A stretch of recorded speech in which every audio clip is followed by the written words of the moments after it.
Muito bem-vindos a mais um podcast do E-Commerce Puro. Finalmente um novo episódio aqui do podcast, já no estúdio novo aqui do E-Commerce Puro, estúdio da Proxys. Eu trouxe um parceiraço para conversar, que é o Marcel Eberli. É Eberli, né? Isso aí. Às vezes é Eberli, às vezes é Eberli. Tanto faz. Tanto faz. Seja bem-vindo. Obrigado, cara, por você estar Obrigado, aqui. Gabriel. Valeu pelo convite. Pô, a gente se conhece há muitos anos, né? Essa experiência aí nesse mundo louco do e-commerce. E fico muito feliz em poder compartilhar um pouco da nossa história para o teu público, né?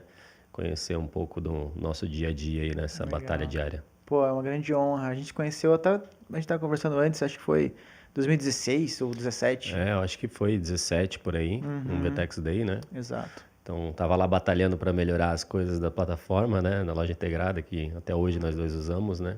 Então, fizemos ali na época um grupo de lojistas e começamos a ir atrás dessas melhorias. Tanto que o Marcel é um grande vendedor, um dos top lojistas também, entende muito, assim, e eu sempre digo que quem mais ajuda um lojista é outro lojista.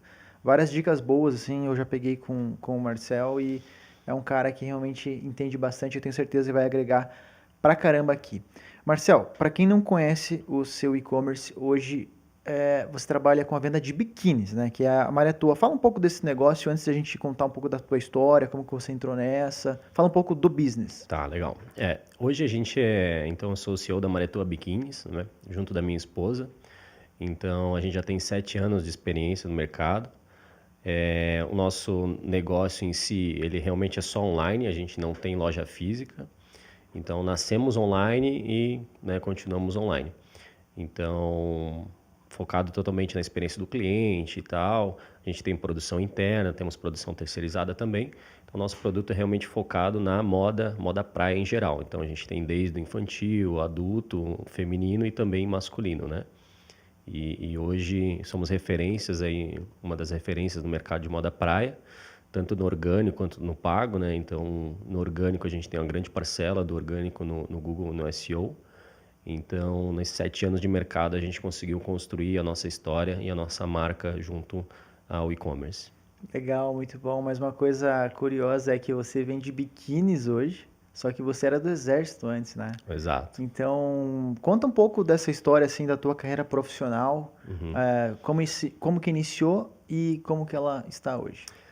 Eu comecei no Exército em 2008, né? Então eu fui aluno do NPOR, Núcleo de Preparação de Oficiais da Reserva. Me formei em segundo lugar na época, no núcleo em Blumenau, Santa Catarina. E aí fui selecionado para voltar como aspirante oficial, né, do Exército, porque a gente tinha vagas de tenente temporário no batalhão. E aí nisso eu entrei, né, continuei na função de oficial do Exército até 2015, se eu não me engano, foram 7, 8 anos, né, do qual eu, enfim, trabalhei de vários setores, desde a tropa quanto em setor de licitações, fiscalização de produtos controlados, então trabalhei por vários setores, até relações públicas eu fiz no batalhão. E nesse tempo eu sempre tive a intenção de empreender, né? Então tinha a intenção de empreender, busquei várias coisas, tentei franquia em shopping, de comida. Cara, tive várias ideias assim frustradas, né? A gente foi Mas tentando. essa da franquia eu não sabia o que que era. Cara, a gente tinha um outro tenente amigo meu também, a gente queria empreender, a gente começou a procurar franquias, opções assim, né? E aí na época a gente fechou uma franquia de alimentação num shopping e pagamos ali a taxa de franquia, tudo certo. Só que o franqueado da marca, ele estava sendo despejado por não estar pagando aluguel. E tudo bem, eu estava correndo processo judicial e ali a gente estava aguardando o despejo dele para que depois a gente pudesse entrar e iniciar a operação, né? Tocar a operação. E nesse meio tempo a gente botou uma pessoa de confiança nossa para trabalhar numa outra loja dessa franquia, para que pudesse levantar ali margem, custos, entender um pouco da operação e também já ser o nosso gerente na operação depois. E, cara, quando chegou, assim, ele trabalhou acho que 15 dias. E ele chegou pra gente e falou, pô, Marcel, eu acho que esse negócio não dá certo, cara. Acho que não dá dinheiro. Logo de cara. Já Logo de cara, a gente falou, pô, como assim? Não, porque, ó, não bate, as contas não batem e tal. A gente, pô, começou a rever, assim. E aí sentamos com ele, começamos a rever e a gente viu que realmente o negócio era meio tenso, assim, para sair do 0 a 0, sabe? A gente falou, cara, alguma coisa tá errada aí, não é à toa que o cara não tá pagando aluguel e tal. E aí a gente optou por desfazer o contrato. E o cara ainda não tinha sido despejado, enfim, foram 3 meses e o cara ainda não tinha sido despejado. E aí a gente optou por desfazer o contrato e tal. E, enfim, teve que iria para o litígio, mas a gente acabou conseguindo um acordo. Eles devolveram parte da taxa de franquia e acabou ficando por isso mesmo. A gente ficou com o menor prejuízo, que foi uma perda de um valor ali do que realmente desembolsar toda a reforma da loja, pessoas, treinamento e tal. Então, essa mais ou menos foi a história, assim, foi meio frustrada. Teve uma franquia de sapatos também, que a gente chegou aí para o Rio de Janeiro para passar por uma avaliação dos donos da marca. E eles nos aprovaram também para assumir a franquia da cidade, onde era no shopping também. E de fato também, assim, o produto em si era muito interessante. A gente começou depois dessa questão, a gente não tinha o dinheiro para investir. E aí a gente pensou, pô, beleza, vamos ter que pegar um empréstimo. Aí a gente começou a botar na ponta do lápis empréstimo, fazer planilha e tal. A gente falou, pô, vai demorar 5, 6 anos para se pagar sem ter prolabore direito. Então a gente também acabou meio que abortando essa situação assim. Então foram algumas tentativas de empreender que acabaram não acontecendo, até eu conhecer minha esposa, né? Que na época a gente era só conhecido, né? E eu vi, enfim, uma postagem dela na época do Snapchat, né? Ela postou, pô, minha casa, minha empresa. Então ela tinha recém começado um negócio de biquínis dela, que era costura própria.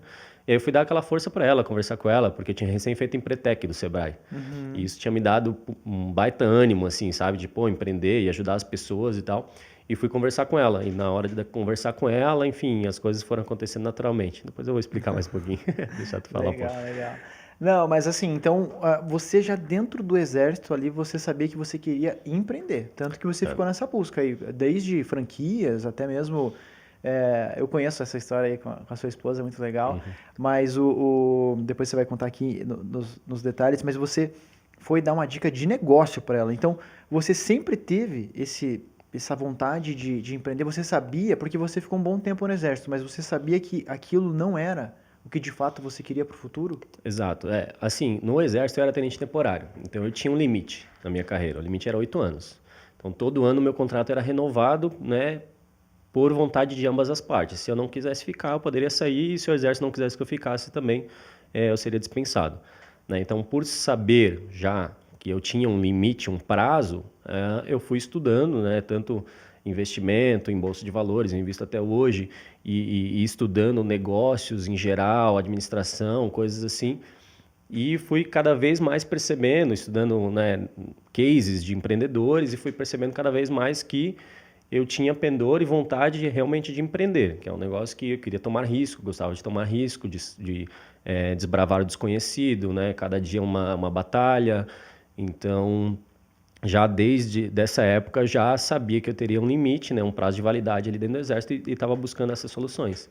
Inclusive, antes de eu sair do exército, um pouquinho no final, ali os 6 últimos meses, eu cheguei a abrir uma empresa de licitações para vender para os órgãos públicos, né? Então, a gente não tinha, era eu e mais um sócio. Esse sócio ele era distribuidor de eletrônico, eletroeletrônico, então impressora, computador e tal. E a gente abriu em sociedade e eu sabia lidar com licitações porque eu tinha trabalhado no setor de licitações do Exército, né, em Blumenau. E com ele junto, ele era o fornecedor e eu era o vendedor, digamos assim. A gente começou a participar de licitações e fornecer para os órgãos públicos, né? Então, a gente acabou tendo ali um pouquinho de receita e tal, mas a empresa vender para o órgão público é muito complicada, muito É difícil. muito enrolado, né?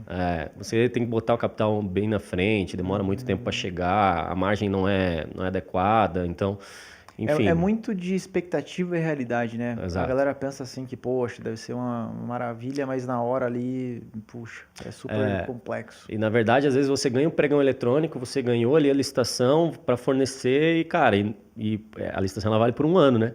E não vem recurso, aí o órgão público não consegue comprar, então tu tem aquela expectativa e não consegue vender.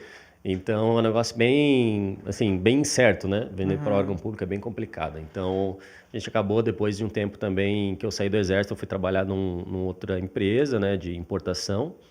E aí acabamos abandonando esse negócio aí. Legal. Certo, então vamos lá. Você estava nessa jornada buscando algo para empreender e tal. Tinha lá a sua esposa, que até o momento não era esposa, era só uma amiga, né? Que você Isso. tinha ali contato na rede social. E ela mostrou que estava fazendo biquínis na mão, né? Que ela fazia ali costura própria, que você falou, né? Exato. Daí você. Como que é esse lance, cara? Você chegou e falou: deixa eu te dar uma dica aí, deixa eu te Uhum. mostrar o que pode ser feito aqui. Como É. que rolou até nascer a Maretoa? Então, cara, assim, um pouco contando da história da minha esposa, né? Ela é formada em contabilidade. Hoje ela não faz nada da contabilidade da empresa, eu que faço tudo, né? Então, assim, ela foi auditora trabalhista, ela trabalhou em suporte de TI antes, depois auditora trabalhista, e estava, assim, bem satisfeita com o que ela tinha no dia a dia de trabalho. E quando ela estava como auditora, ela viajava muito, fazendo auditagem nas empresas, ficava fora de casa muito tempo, vivendo em hotel, né, comendo fora. Então era um negócio que estava desgastando muito ela, ela começou a ficar doente. E ela falou: "Não, eu não quero mais isso para mim", e pediu demissão. No que ela pediu demissão, ela começou a trabalhar com semijoias. Começou a ser vendedora de semijoias, né, uma empresa que tem lá na região. Começou a vender essas semijoias, começou a ter sucesso, assim. E aí, depois de um tempo, ela começou a subcontratar pessoas. Então, ela começou a ter vendedoras para ela e ela parou de vender.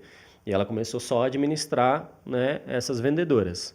E começou a ter bastante sucesso, bastante resultado lá. Então, ela tinha muito tempo vago depois que ela começou só a administrar as pessoas. Só uma dúvida, os fornecedores eram de Limeira? Não, não, Não, não. porque Limeira é conhecida como uma cidade das semijoias no Brasil, né? Tem um Não, esquema assim. era lá de Blumenau. Agora não sei se o produto vem de Limeira. Pode Pode ser, ser, pode pode ser. ser. A marca Uhum. era lá de Blumenau, Santa É até Catarina, né? engraçado porque esses dias eu fui para Limeira, né? Que o escritório da Kabum fica lá, né? Então, Aham. fui para São Paulo, peguei um carro, fui ali para Limeira para visitar o pessoal da Kabum, né? Até um abraço para eles, são grandes parceiros. E, velho, lá só tem loja de semijoias. É. Incrível. Eu tava sabendo dessa fama, né? De quando você chega, entra na principal lá, toda hora, inacreditável. Uhum. Provavelmente tinha alguma Provavelmente. coisa de lá. Tem regiões que é engraçado, né? Começa a surgir uma loja específica e começa a virar um polo e todo mundo ali, por exemplo, lá em Santa Catarina tem Ilhota. Ilhota fica a mais ou menos 30 quilômetros de Blumenau e é um polo de moda praia do estado. Então, assim, é uma loja do lado da outra, né? E aí todo mundo, na época também, quando ela abriu a empresa, depois a gente vai voltar nesse assunto, mas perguntar, pô, mas por que tu vai abrir uma empresa de biquíni se tem Ilhota aí cheio de loja? Uhum, uhum. Aí depois vem a história do porquê ela teve a motivação de abrir, né? Que depois a gente vai explicar um pouquinho, né? Então os polos muitas vezes eles se concentram nas cidades, eles não são às vezes prejudiciais, ao contrário, eles são benéficos, porque você começa a se especializar cada vez mais naquele produto e aquela região ela fica conhecida por fornecer aquilo para o resto do país. Né? Então você falou Limeira para semijoias, tipo lá em Santa Catarina, Ilhota para moda praia. Rio de Janeiro também tem uma região muito específica de moda praia, então isso acontece bastante, né? Ainda mais o Brasil, né? Que pô, é um país continental, né? Então a gente consegue ter vários polos em vários estados, né? Mas voltando ali ao assunto da minha esposa, então ela começou a ter bastante tempo livre e ela começou a procurar coisas para fazer, assim, além do que ela já fazia, né?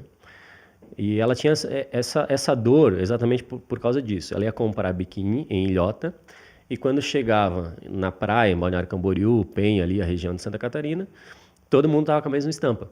Então ela pensava, pô, não é possível, né? Eu venho comprar aqui, chega aqui na praia, tá todo mundo igual? Não, eu quero ter um negócio diferente. Né? Então esse negócio de ela querer ter um negócio diferente motivou ela a ir atrás de aprender a costurar o biquíni dela. Então ela viu na época pela televisão, acho que foi a televisão ou rádio, ela me contou, um anúncio de um curso de costura era no Senai ou no Sebrae.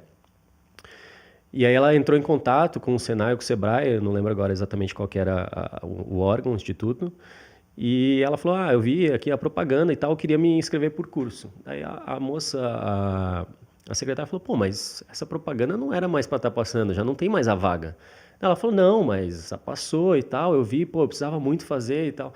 Ela, não, mas eu não tenho mais a vaga, moça, você não tá entendendo? Ela, não, mas eu quero muito fazer, vê se tu consegue e tal. Ela, não, mas já começou a aula tem 2 dias, 3 dias. Ela, não, mas não tem problema. E aí, enfim, conseguiu fazer o curso, fez o curso. e chegou para a mãe dela e falou, pô mãe, eu vou começar a costurar biquíni. Daí a mãe dela assim, tá Amanda, mas como é que tu vai passar elástico? Dela, tá, mas biquíni vai elástico? Tipo, ela não sabia de nada, assim, zero, zero. Daí a mãe dela falou, não, vai elástico, né? Eu vou te explicar, é assim, assim, assado. A mãe dela já tinha costurado há um tempo atrás, né? Enfim, e aí ela aprendeu que tinha que passar elástico no biquíni. E é uma máquina bem complexa para passar o elástico, né? E aí dali surgiu o início da Maretoa. Ela começou a costurar com retalhos que ela comprou e fazendo biquíni para ela primeiro, fez um módulo, um protótipo, depois outro protótipo e tal. Mas no início ela queria fazer para ela, ela não Isso. queria comercializar, certo? No início sim, mas obviamente ela também tem essa veia empreendedora, porque ela saiu da contabilidade para vender semijoia, teve sucesso, teve suas vendedoras, sabe? Então, assim, já estava intrínseco nela ali aquela questão de também ter a ambição, né, de fazer o negócio crescer naturalmente. Então, da dor dela, ela viu que, pô, ela poderia fazer um negócio. Né? Então, ela fez para ela, duas peças, mostrou para as amigas, pô, ficou legal, ficou bonito, faz um para mim. E aí as amigas começaram a pedir. E aí, naturalmente, o negócio foi, né, aumentando. Então, quando ela viu que as amigas aceitaram o produto, ela falou, pô, eu acho que aqui tem um mercado. Né? E aí ela começou a produzir de fato, começou a comprar mais retalhos e produzir mais peças e começou a participar de feirinhas em Blumenau.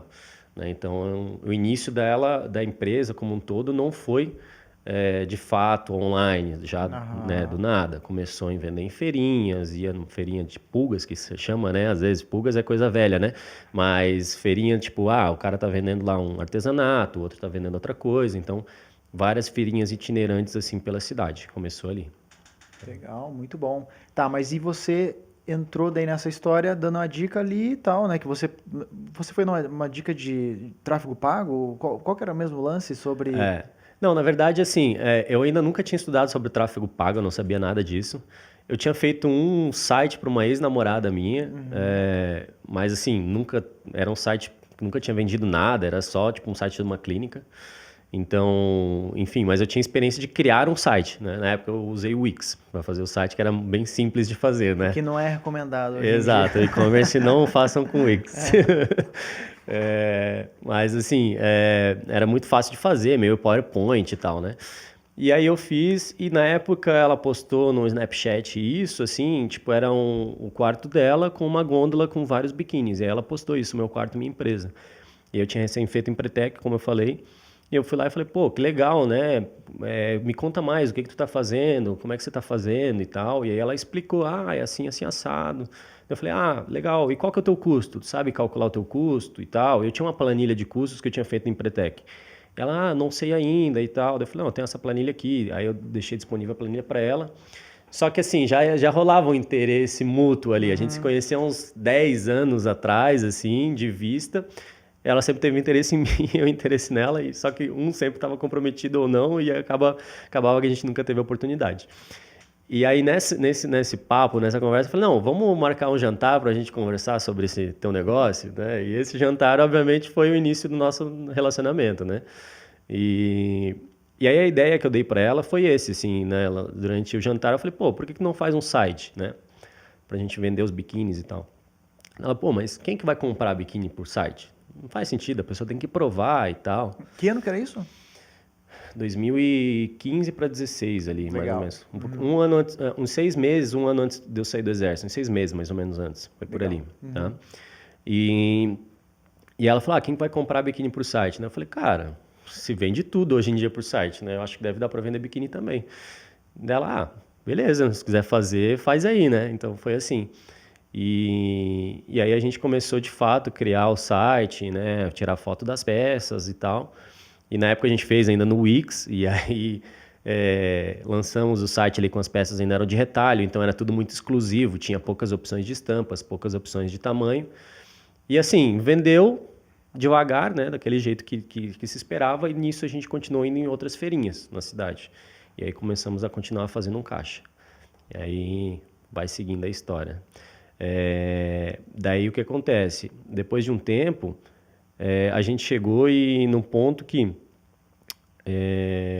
ela já estava precisando fazer uma coleção própria. Então não dava mais para ficar usando só retalho, né? Porque tu não conseguia fazer profundidade de estoque, né? Então chegou no momento que ela falou assim, pô, amor, eu preciso comprar tecido, rolo de tecido, mandar sublimar e fazer a minha coleção, as minhas peças. Eu, não, beleza, quanto que é? Né? Aí na época eu tinha um dinheiro guardado e tal, a gente fez as contas, ela ia gastar no começo ali 5 mil, 6 mil, assim foi indo. E aí eu fui investindo, eu falei, não, beleza, vamos botar que vai dar resultado. E a gente foi comprando tecido, foi sublimando, foi fazendo a costura, foi pagando as costureiras e tal. E no final das contas chegou em uns 30 mil, assim, mais ou menos, já, digamos, de investimento na empresa sem ter retorno, né? E na época ela tinha um picantinho, que ela fala até hoje que foi a maior realização da vida dela, porque ela adquiriu com o próprio dinheiro dela, era o maior orgulho dela. E eu lembro que estava financiado esse Picanto, né? Um Picanto 1.0 lá, bem velhinho assim já, um 2010, eu acho, sei lá, 2008. E eu falei para ela, pô, amor, eu acho que... E assim, os cartões já estavam negativos, já não estava dando... Já estava no vermelho, né? Já estava no meu vermelho. Eu falei para ela, olha só, eu acho que tá na hora de vender teu carro. Ela, meu Deus, como assim meu carro? Não, é meu sonho, minha conquista e tal. Eu falei, olha... Não tá, as contas não estão fechando. Tu tá pagando aqui, o que tu tá pagando financiamento, na prática é só juros, não tá sobrando nada. E ela tinha uma dívida, sei lá, vamos supor aqui, de 18 mil e no final das contas ela vendendo o carro, ela quitava e ainda não sobrava dinheiro. Então na prática só tinha dívida para pagar, não tinha nenhum bem ali, sabe? E como eu trabalhava e morava a 1 quilômetro do exército, então tipo, era muito próximo, eu falei para ela, ó, faz o seguinte, fica com o meu carro, tu trabalha com ele, eu fico no quartel trabalhando, e a gente vende o teu. E é isso. E a gente te pega essa grana, paga, quita o carro, acabou a dívida do carro e vamos focar no negócio. E, cara, foi um tempo, assim, até convencer ela, coitada. Então, assim, ela tinha muito carinho por aquele carro, ela lembra até hoje. E foi isso, assim, a gente teve que tomar essa atitude. Eu já investi em bolsa, então já tinha uma noção mais financeira de juros, né, investimento e tal. Então, eu falava para ela, ó, não vai fechar a conta, você precisa vender esse carro para que coloque as contas em dia. E aí foi isso que a gente fez, assim, nesse processo. Legal. Poxa, e uma coisa interessante também, né? Você falou sobre a Wix.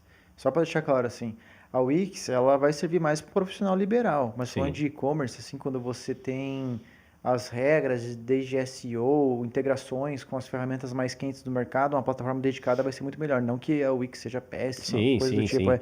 É modelo de negócio. Exato. Acho Não, que. a Wix é muito boa para você fazer sites, por exemplo, igual por exemplo, a WordPress também. É Uhum. muito interessante. Clínicas, né, tipo Exato. institucionais, é A usabilidade é sensacional. maravilhosa. Você só Qualquer um consegue fazer ali, muito exatamente. top. É o HTML5 que eles falavam na época, a Wix foi um dos primeiros a lançar e tal. Pô, é super lindo, né? Assim, ela é muito boa para isso. Mas, para quem vive o dia a dia do e-commerce, sabe que existem plataformas que vão te entregar soluções melhores, né? Então, para o e-commerce, na época, a gente viu que já estava sendo um gargalo para nós, né? Porque não existia integração com o correio e tal, então a gente acabou estudando outras plataformas para migrar. Então, com 6 meses, mais ou menos, do site ativo, eu já acabei migrando para a loja integrada na época, que é onde a gente está até hoje. Legal. Eu vou chegar ainda num ponto que eu acho que é a cereja do bolo aqui do nosso papo, que é o teu pé na tecnologia. Tanto que, você, assim como a gente aqui, desenvolveu uma solução própria. A gente vai falar sobre essa ferramenta. Mas sobre loja integrada e também Bling, né? Porque são ferramentas que fazem parte da minha história, sempre digo isso, que eu usei Bling por 10 anos, loja integrada eu uso até hoje. Comecei no CIS E-Commerce em 2015, fui para loja integrada, a gente se conheceu no evento loja Uhum. integrada, né? Que é uma coisa que é bacana, assim, que a loja integrada eventualmente sempre une alguns lojistas, né? Tem até um grupo lá com os tops lojistas que você participa muito, tá sempre dando ali várias dicas, assim. E isso é muito interessante. Mas eu queria que você falasse, cara, do poder de ter essas ferramentas aos olhos de muito simples, né? Muitas pessoas pensam que, nossa, isso aqui é muito simples, um Bling, uma loja integrada.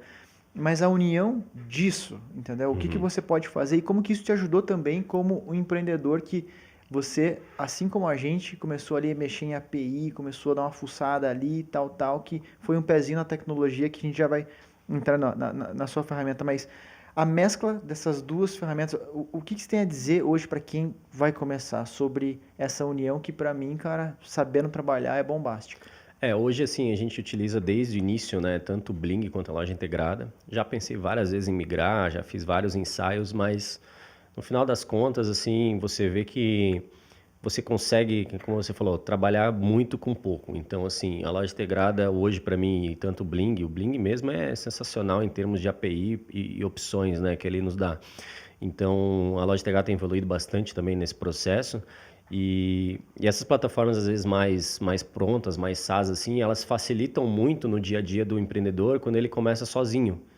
Então, pô, ele não precisa de um desenvolvedor para mexer no site, ele não precisa de alguém ali de suporte o tempo inteiro Para integrar disponível. um método de pagamento, ele dá um clique. Exato, dá um clique, pô, para subir ali uma regra de frete, ou enfim, um hub de frete, você consegue fazer integrações, né? Então, são tudo coisas meio que plug and play, e isso te dá tempo para tu pensar no teu business como um todo, no core do processo, né? Que é a venda do teu produto. Exato. Então, acho que isso é o mais importante. Então, tudo isso, essas ferramentas que elas são, digamos assim, semi-prontas ou praticamente prontas, elas têm, obviamente, um ponto negativo, porque você perde um pouco de personalização, mas ela tem um grande ponto positivo que é grande produtividade. E eu acho que grande produtividade, para quem é empreendedor e está começando, é o mais importante. Fundamental. No começo está focado na venda, esquece o resto. Exato, porque você não tem tempo Não para tem. ficar fazendo tudo. Você, além de Senão não teu ter negócio tempo, morre. além de não ter tempo, você não tem conhecimento técnico. Pô, eu não tenho conhecimento em programação, eu não sei programar.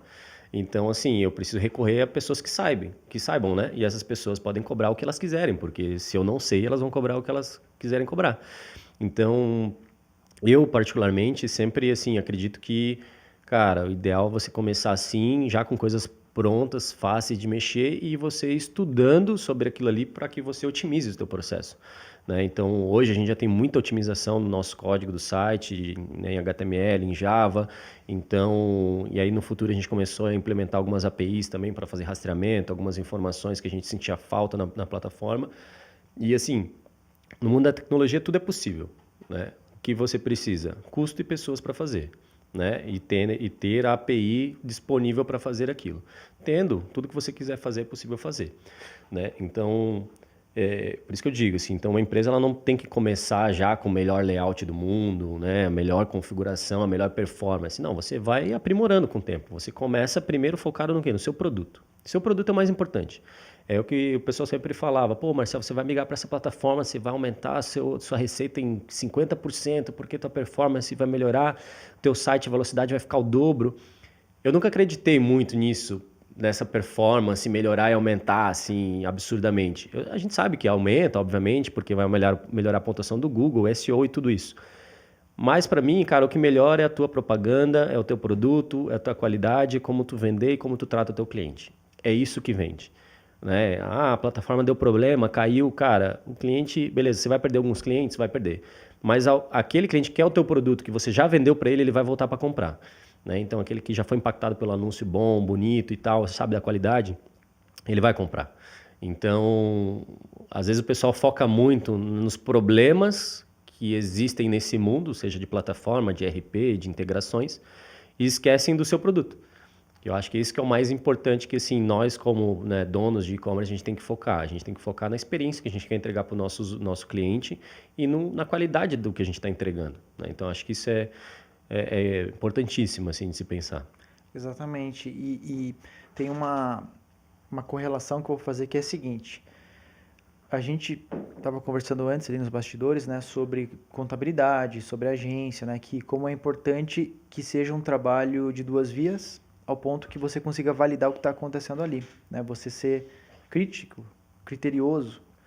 Falando de plataforma, é um erro você esperar que a plataforma se adapte ao seu negócio. E é uma habilidade a ser desenvolvida por cada empreendedor de você não esperar que a plataforma, a ferramenta se adapte, mas você se adaptar a ela, você criar soluções.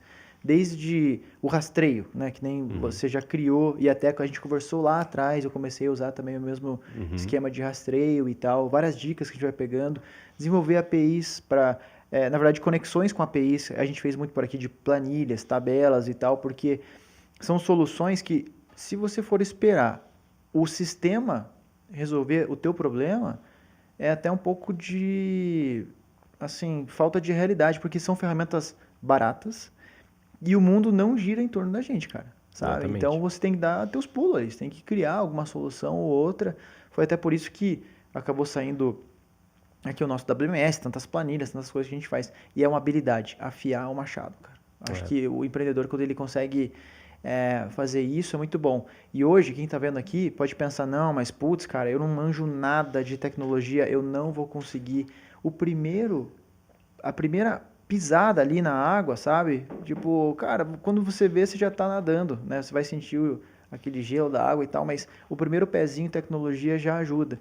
Uma coisa que eu queria fazer aqui, uma nova correlação também, é vender fora do país. E você vende fora do país, né? Você tem uma exato, loja da Maretoa no Shopify. Eu queria que você exato. falasse um pouco sobre isso, porque pode parecer até um bicho de sete cabeças, não duvido que seja, mas é aquela coisa, né? Que, poxa, vamos ver como é que é isso, boom, tá rolando. Fala um pouco dessa história.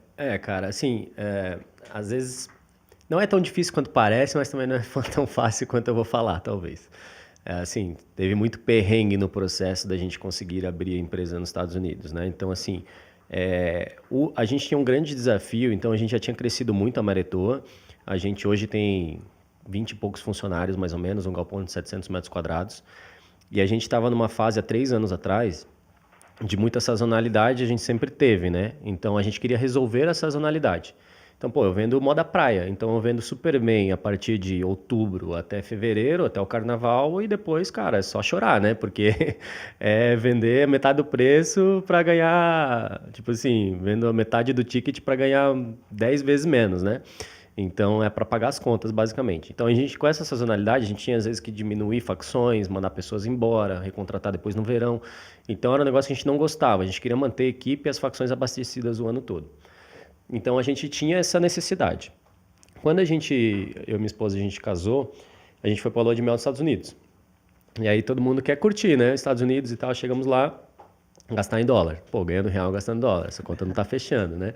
E aí a gente ficou lá 5 dias assim, a gente, E o pô. dólar tava quanto nessa época? Ainda tava 3,50, Nossa, que 4. sonho, hein? Ainda tava bom, é.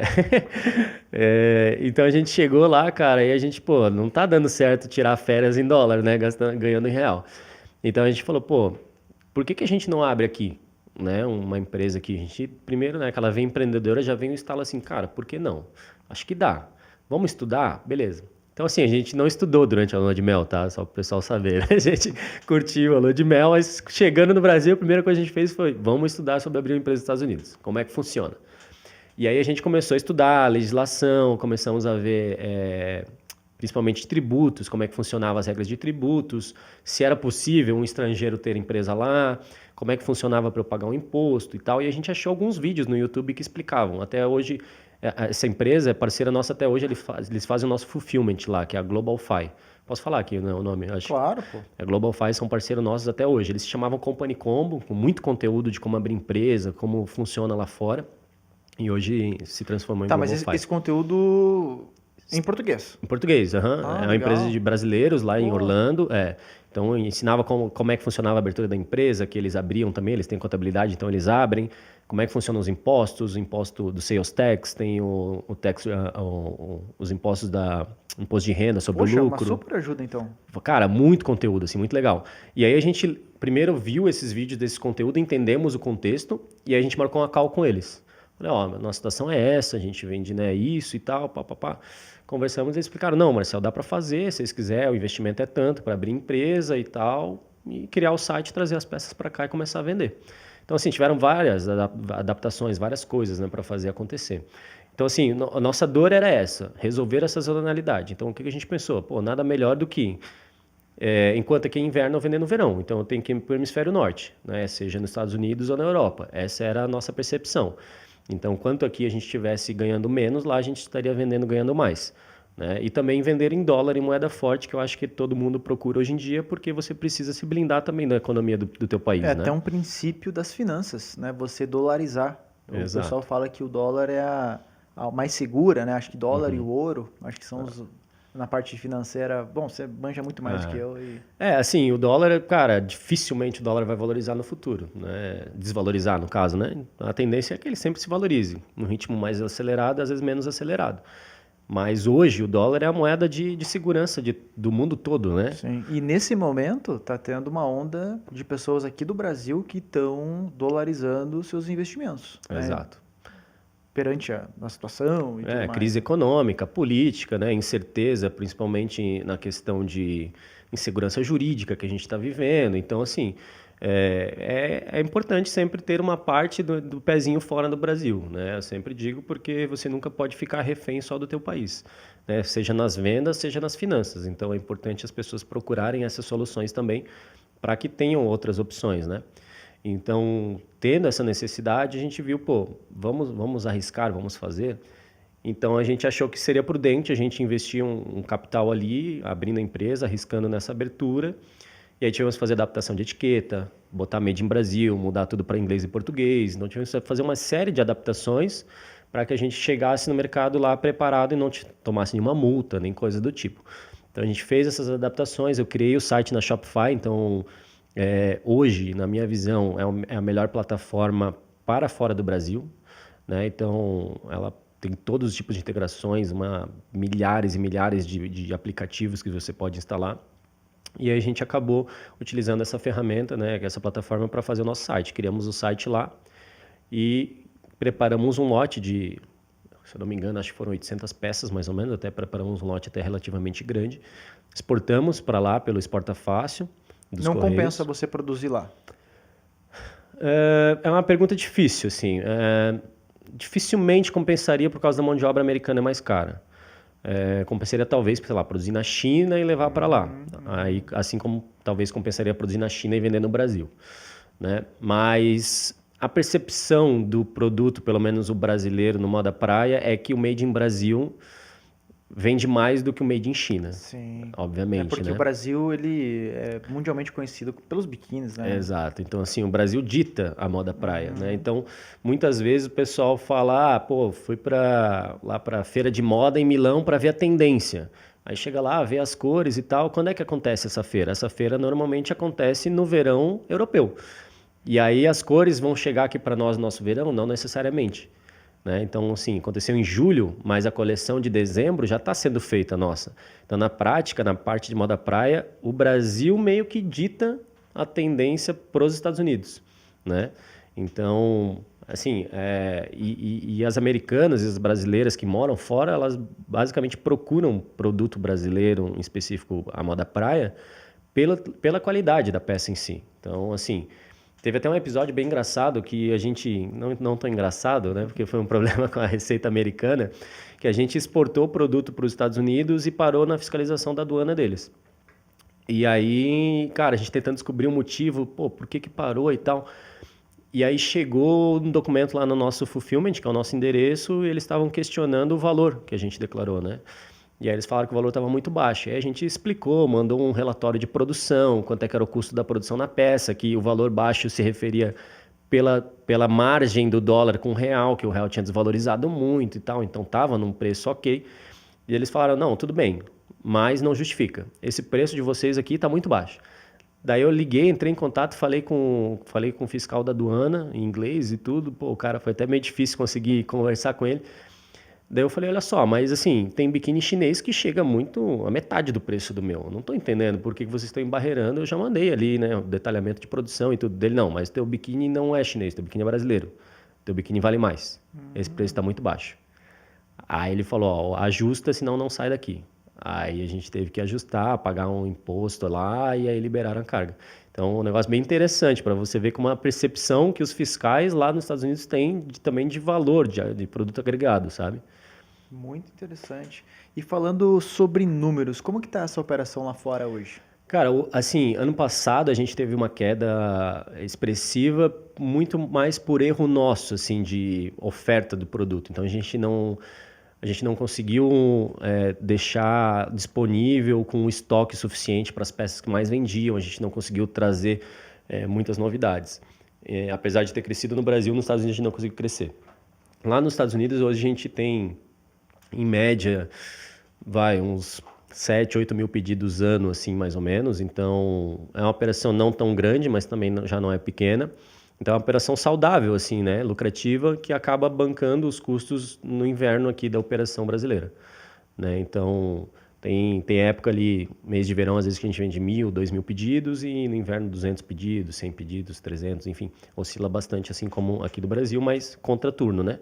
Enquanto lá é verão, aqui é inverno e vice-versa. Legal. E para isso, assim, o teu time daqui do Brasil toca toda a operação de marketing, toda a comunicação.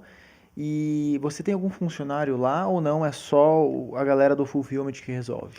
Não, eu tenho só o fulfillment lá, não tem nenhuma empresa lá específica, né, que fique lá, nenhuma pessoa específica, no caso, que fique lá. Então, as meninas que cuidam aqui do marketing, elas sabem falar inglês, ou quando não sabem, utilizam até um Google Tradutor da vida para responder Instagram, Facebook e tal. E toda a postagem orgânica é feita por aqui, pelo Brasil, e a gente tem 2 Instagrams, 2 Facebooks e tal, e a gente trata de forma separada as coisas, né? Lançou os produtos aqui, deram resultado, tiveram boas vendas, a gente manda para lá, lança lá também. Então é isso que a gente faz. E aí no Ads, no pago, a gente tem uma agência, né, que faz o anúncio pago, tanto aqui quanto lá nos Estados Unidos. E a mesma agência brasileira da nossa cidade, então assim, eles tocam as duas operações na parte paga também. Legal, muito bom. Falando de uma dor latente para qualquer um que vende moda, assim que não tem como ser diferente. Trocas e devoluções. Primeiro que trocas e devoluções tem em qualquer nicho, isso é normal quando a gente fala de e-commerce. Até um negócio que é muito maluco. Uma vez eu estava numa palestra e daí uma pessoa fez uma pergunta para mim assim, Gabriel, por que que eu tenho o mesmo produto tanto na Shopee quanto no Mercado Livre e o índice de troca do Mercado Livre é muito maior do que a Shopee? Por que isso? E eu falei assim, olha, o Mercado Livre ele dita a cultura do consumidor, ele facilita a troca. Você consegue fazer uma troca muito fácil no Mercado Livre. E hoje é normal você comprar um produto, se tem qualquer coisa que você não goste, assim, que você não esteja de acordo, ou até mesmo arrependimento, você vai lá e faz o pedido de devolução, de troca, etc. Para a moda, isso ainda é mais intenso. Eu queria que você falasse um pouco sobre essa dor de troca e devolução e também falasse um pouco sobre o sistema que você criou em cima disso. Uhum. O Mercado Livre ele incentiva o porquê, né?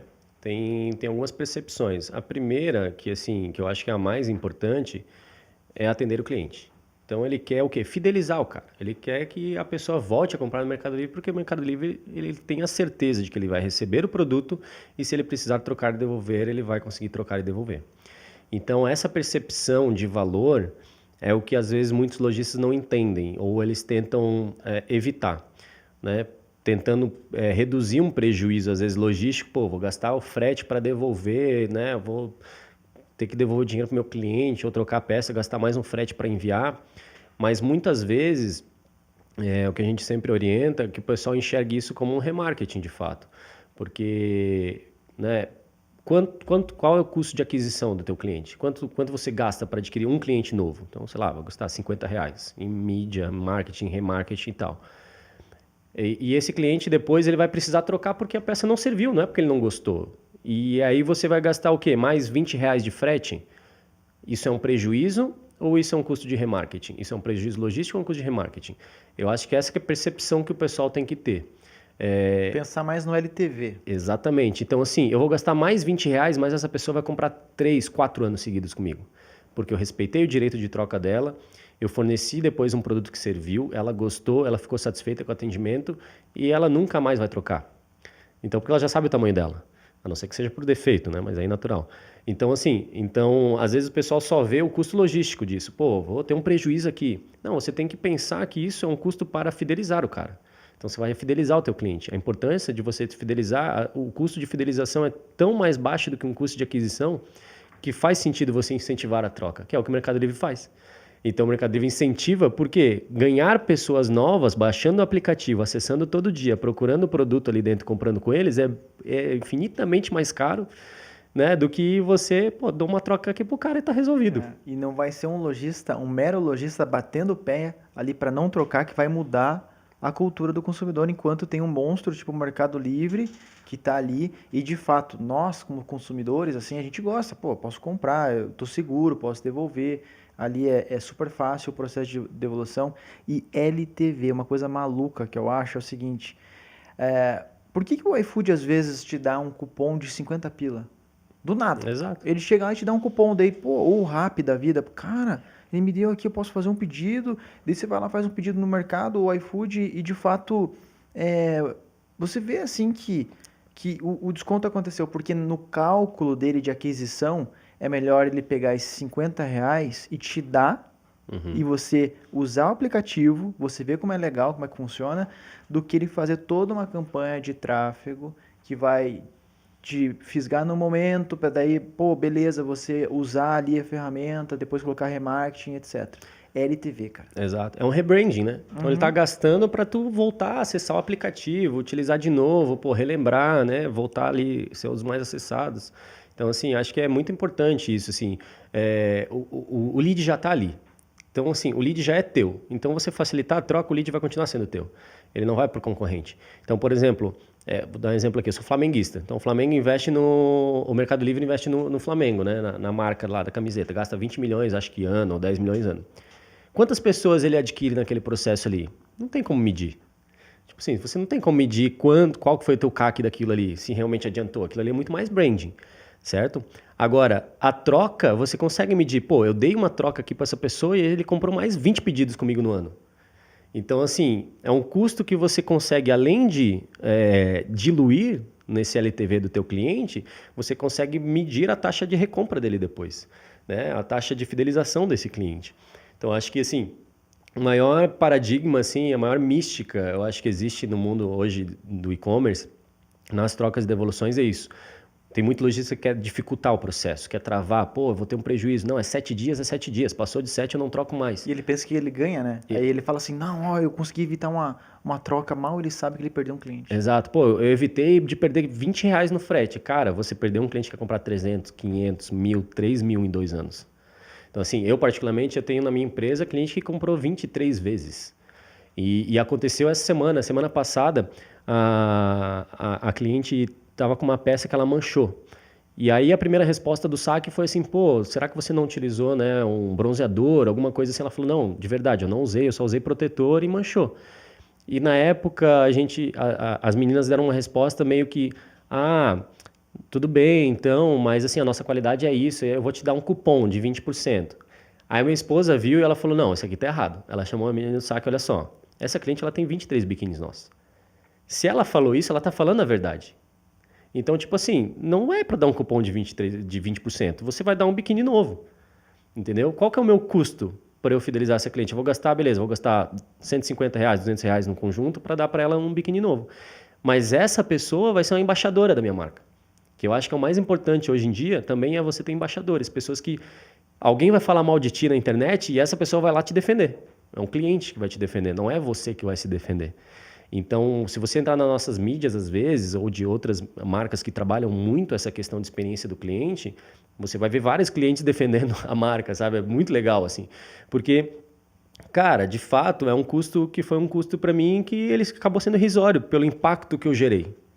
Entendeu? O impacto que eu gerei para essa cliente, né? Para a experiência dela, ela se sentiu valorizada por ter uma coleção de biquínis nossa, ela viu que, pô, ela pode contar com a gente, entendeu? E a partir de agora ela com certeza vai defender a gente e vai continuar comprando com a gente, porque ela sabe que se ela tiver qualquer outro problema, a gente vai resolver, sabe? Então, como você falou, tem muito lojista que pensa, pô, eu deixei de perder 20 reais. Cara, mas você deixou de ganhar 3 mil em 3 anos, que ela compraria com você, sabe? Então, tem que mudar um pouco esse paradigma, essa mentalidade. E pensando nesse cenário, a gente, por ser moda praia e ser, né, moda em geral, a gente tem um alto índice de trocas e devoluções. Então, gira de 7% a 9%, dependendo da época do ano. Então, assim, a média do varejo na moda é de 5% a 7%. Né? Então, eletrônicos é 1%, 2%, calçados chega até 15%. A gente conversou com a Renner esses tempos, eles falaram que eles estavam com 17% de troca e devolução, porque eles também estimulam. Não, compra, prova, testa, não deu certo, devolve. Né? Então, por quê? Porque eles querem o tempo inteiro com aquele lead estar quente dentro da empresa deles. E tendo essas trocas de devoluções relativamente altas, a gente tem de 300 a 500 por mês. Era uma dor muito grande que a gente tinha no processo. Né? Fazer troca e devolução é complexo, porque ele passa desde o saque até o financeiro. você tem que captar o pedido da cliente, ver quando é que foi entregue, se está dentro do prazo que você estabeleceu, se tem defeito, pedir foto, fazer uma análise daquela foto, daquele defeito, entrar no site dos Correios, gerar uma logística reversa, registrar tudo numa planilha e acompanhar esse processo, é tudo coisa que demanda tempo. Em média, você vai levar 15 minutos por pessoa para você atender desde o saque até o final de gerar um vale-compras para ela ou fazer o reembolso. Então, com toda essa dor, a gente teve a necessidade de criar um sistema e a gente teve a ideia de criar um sistema que foi a Troca E-Commerce, que a gente acabou desenvolvendo para a nossa necessidade de lojista e hoje a gente tem mais de 150 clientes utilizando a ferramenta, né? Que é uma ferramenta, uma central de trocas 24 horas por dia. Então, o cliente se atende de madrugada, final de semana, consegue subir foto, anexar foto, colocar um motivo, já recebe o código de autorização reversa dos Correios na hora, se você deixar ativado automaticamente. Então, assim, melhora muito a experiência do cliente e você melhora muito o teu ganho de tempo do teu saque também. Você reduz em 95% o tempo de uma pessoa. Então, cara, isso foi um divisor de águas assim, para a gente também, porque se você vai ver as avaliações da Maretoa, seja no Ebit, seja no Google Avaliações ou no Your Views, que a gente utiliza, você vai ver, cara, quando fala sobre troca é elogio. Putz, não serviu, precisei trocar, cara, sensacional, super rápido. Cara, tudo isso, assim, são custos que a gente teve, mas são pessoas que a gente vai ter por muito tempo, sabe? Então, assim, a gente sempre fala, a gente incentiva a troca mesmo lá na Maretoa. Então, a gente já fala, ó, compra, não tem problema, se não servir você devolve, você troca. Então, a gente trabalha com 7 dias para devolução e 30 para troca. Até 30 a gente dá. O previsto pela legislação seria no máximo 7, vai. Então, a gente fala, não, vamos dar 30, porque às vezes a cliente não conseguiu provar direito, ela está viajando, ela não foi para a praia. Então, vamos dar um tempo a mais para ela provar a peça, sabe? Então, e você podem pesquisar as nossas avaliações, cara, os feedbacks são excepcionais, assim, sabe? E, enfim, aí a gente criou essa ferramenta para atender os lojistas. E hoje é um produto também que a gente tem numa outra empresa que eu sou sócio, que a gente acaba fornecendo esse serviço e ajudando a vida aí de muito lojista também, né? Legal, muito bom. Nada como uma ferramenta lapidada no dia a dia, ainda mais por um lojista experiente, né, que tem ali uma operação muito bacana, né? Então, tenho certeza que é uma ferramenta bem afiada, assim como a gente fez aqui o nosso WMS, né, que também em cima das dores da nossa operação, que assim, uma consequência foi produtizar isso e daí oferecer para o mercado e por aí vai. Uma coisa legal para mencionar aqui é que no novo treinamento do e-commerce puro, que vai ser dia 14/2, às 7 da manhã, que até o primeiro que comprar vai ganhar um ticket para imersão, para conhecer nossa operação lá em Santa Catarina. Dentro desse treinamento tem um módulo de trocas e devoluções feito pelo Marcel. Então, nada melhor. A gente tem aqui todo o nosso processo, etc., mas eu entendo, assim, até pela vivência que você tem, que tanto a experiência que você oferece, que a gente consegue mensurar justamente pelas avaliações e até pelo desafio do seu nicho, quanto o processo, ele é super afiado e vai poder ajudar muita gente. Então a gente vai ter esse módulo exclusivo de trocas e devoluções dentro desse novo treinamento. Marcel, eu queria agradecer e vou deixar aqui, antes de eu finalizar, para você passar um recado final, daí também convidar o pessoal aí para conhecer a tua ferramenta, oferecer algo especial de repente, vai lá. E novamente agradeço muito aqui, vou deixar para você fazer o encerramento, daí eu finalizo por aqui. Beleza. Bom, agradecer principalmente você, né, Gabriel, e a tua equipe pelo convite. Sou muito feliz de ser teu amigo, te conhecer. A gente já conseguiu evoluir muito nesse mercado de e-commerce, seja negociando com parceiros ou evoluindo seja o nosso site, nossos produtos, né? Então, e principalmente a experiência para o nosso consumidor, que eu acho que é o mais importante. Então, fico muito feliz pelo convite e fico à disposição para a tua audiência também. Se quiser tirar dúvidas, conversar com a gente também, a gente está disponível. E convido o pessoal, né, a conhecer primeiro o nosso site, né, maretoa.com.br, né, no Brasil, e maretoabiquinis.com nos Estados Unidos, né? Então, conhecer primeiro a nossa marca, verificar ali o que vocês acham de legal e tudo isso. E conhecer também o nosso sistema, que é a Troca E-Commerce, né? trocaecommerce.com.br, o nosso sistema de trocas e devoluções. Se tiver interesse em querer testar o sistema, manda um e-mailzinho para a gente lá, fala que viu aqui no podcast do Gabriel, que a gente consegue dar um benefíciozinho a mais ali para testar o sistema. Muito Legal. bom, show de bola. E tem uma coisa que eu lembrei agora, que é o seguinte, ó, como eu falei, o Marcel é um grande vendedor da loja integrada, o cara é crica, assim, eu vejo ali que ele está sempre, assim, super analítico em cima e tal. Uma coisa importante, assim, existe um grupo com os top lojistas, Uhum. Marcel super influente ali no meio, mas também tem uma coisa legal por parte da loja integrada, que existe um board com pouquíssimos lojistas, não sei se tem 2 ou 3, né? É. E tanto eu quanto o Marcel, a gente está ali porque a própria loja integrada entende pelo fluxo, pelo know-how, que a gente pode oferecer feedbacks interessantes. Então, olha só o peso, tanto da construção da ferramenta, quanto dessa entrega de valor desse módulo de trocas e devoluções. É realmente algo intenso na prática, e não tem nada igual. Tenho certeza que o que vai acontecer dia 14 do 2 às 7 da manhã vai mudar a educação para e-commerce no Brasil. A gente está focado nisso, tanto que eu selecionei a dedo o Marcel para ele estar aqui, já aproveitamos, gravamos o podcast, mas também para entregar um material em cima de uma ferramenta extremamente validada. É que nem aqui os sistemas que nós fazemos aqui dentro. A gente não depende de unicamente feedback de terceiros. Faz a ferramenta, olha, entrega lá, começa a usar, porque, cara, tem gente que você vai dar uma roda quadrada e o cara vai ficar com a roda quadrada para sempre.